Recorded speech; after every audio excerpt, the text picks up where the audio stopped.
Been a lousy weekend for the Conservatives, though, with Rishi Sunak in hiding. A lot of the big guns have been out defending their record and putting their case. Esther Mcvey was one of them. The Conservative Party always gets the country back on its feet. We have and I will say that. Oh, Ted Bovis would be proud. But she didn't have as bad a time as Richard Holden, who was interviewed about his moving from a northern constituency right down to Essex. Chairman of the party, shortlist of one, just before nominations close.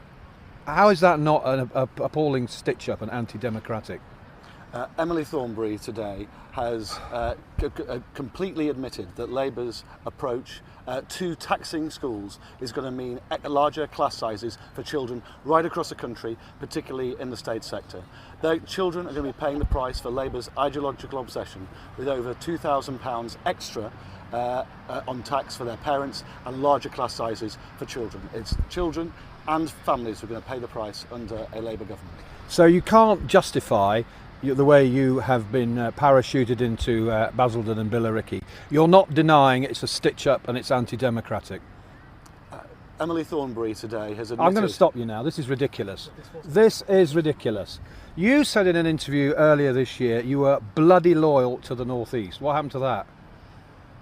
John, I've already answered these questions. No, you haven't. Actually, I have. When? When I did a Channel 4 News interview last week. Oh, right, it's one broadcaster, isn't it? This is a pool interview for all the other John, broadcasters, everybody. These broadcasters agreed with the questions. No, nobody agreed that at all. Well, I've got a list here of questions from other broadcasters. All three broadcasters agreed.